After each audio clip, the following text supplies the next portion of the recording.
Caio, eu queria saber se é correto dizer que o Espírito Santo é o ânimo de Deus, ou seja, a forma com que Deus vive e faz as coisas. Isso me cansa tanto que eu vou te dizer, cara.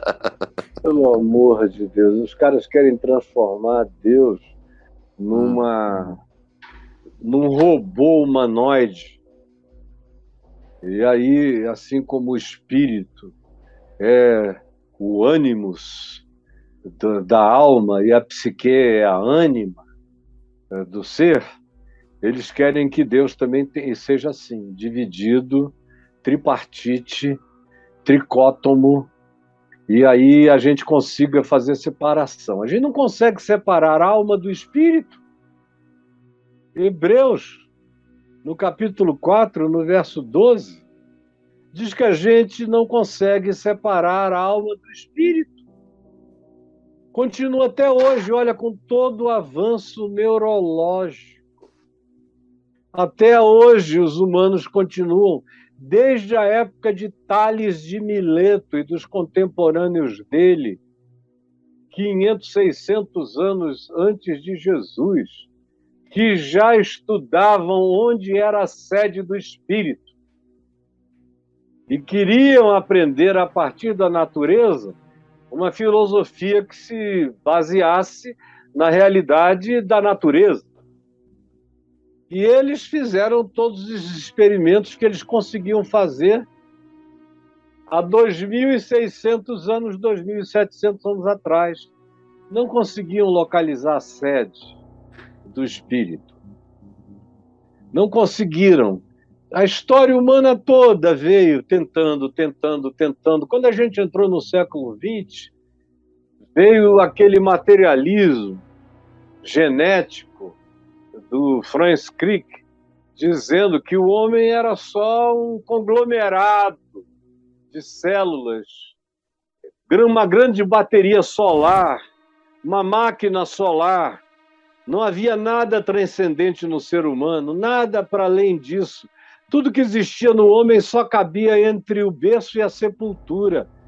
Nada transcendia, nada precedia o berço, nada transcendia a sepultura, e o homem era totalmente apenas uma máquina solar, como Paulo chama em 1 Coríntios 2, um boneco de carne. Só isso. E aí você vê a mesma pessoa, gente da mesma fé, que não leem a Escritura, que não se atualizam em nada, perguntando o mesmo retrocesso, como se a gente pudesse.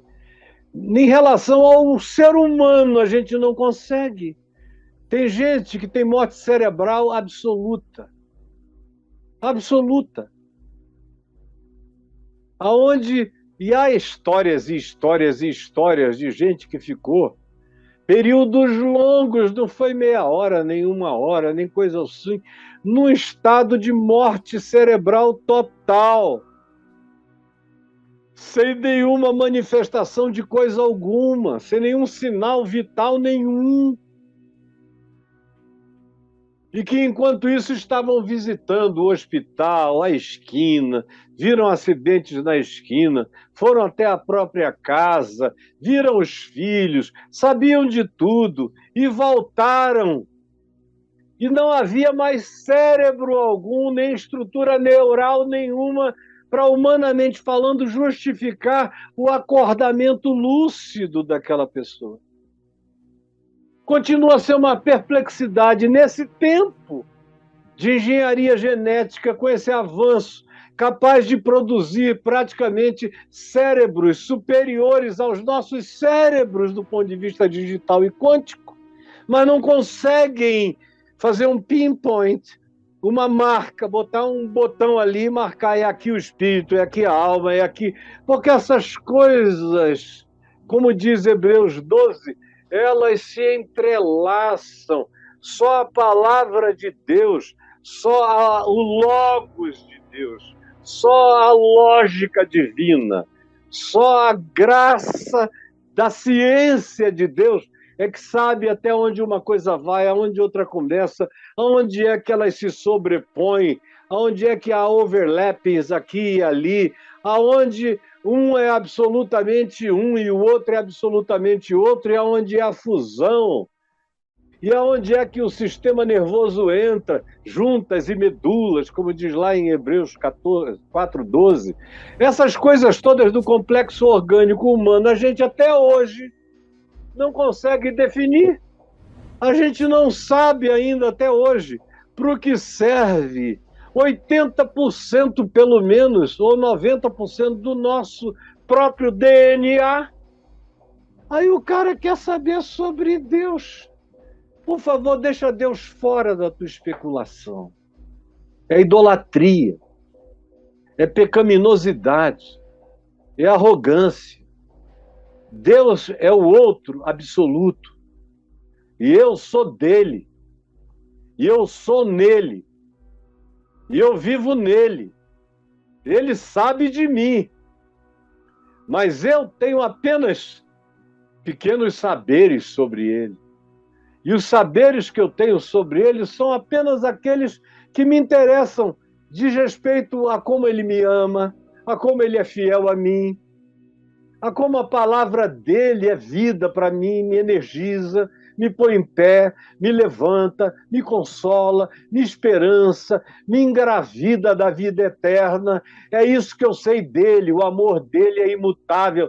Acerca disso, Paulo diz, sabemos. Agora, nada de você não vê Paulo querendo fazer uma anatomia da Trindade. Não tem nem essa palavra, Trindade, no Novo Testamento. Tem no máximo uma exaltação ao Pai, é a graça do Pai, ou é o amor do Pai, a graça do Filho, o poder do Espírito Santo.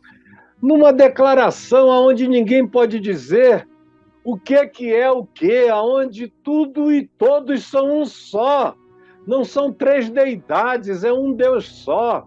O resto é apenas pedagogia contida e limitada à cultura circunstancializada do patriarcado do primeiro século. E Jesus não está se comunicando com o futuro. Ele está se comunicando com os humanos. E o que era pertinente para os humanos do primeiro século continua a ser quase que completamente pertinente para todos os demais humanos da Terra até o dia de hoje. Mesmo para quem teve pais humanos ruins, ainda dá para o cara, ele só sabe que o pai dele é ruim porque ele sabe o que é um pai bom. Mesmo que ele nunca tenha experimentado um no cotidiano dele.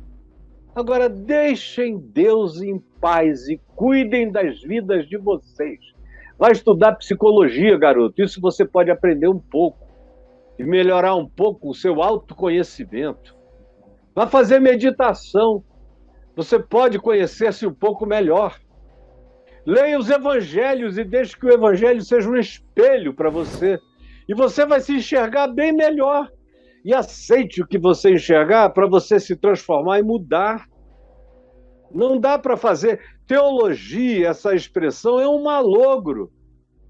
É aprender o logos de Deus, uma espécie de razão divina, a lógica divina. Isso é de um exagero, de pressuposição absolutamente inaceitável para mim desde que eu sou jovem. Para mim, o que a gente chama de teologia podia ser muito mais e precisava ser chamado, e eu estou dizendo isso desde garoto, precisava ser chamado de uma antropologia espiritual. Porque tem a ver com o homem, ou uma antropologia da psique humana, ou uma antropologia do comportamento humano, ou uma antropologia da religiosidade humana. Uma antropologia, mas não é uma teologia. Antropologia a gente pode estudar. Teologia é uma presunção. Passar para além daquilo que está revelado. E agora, o que está revelado já é demais.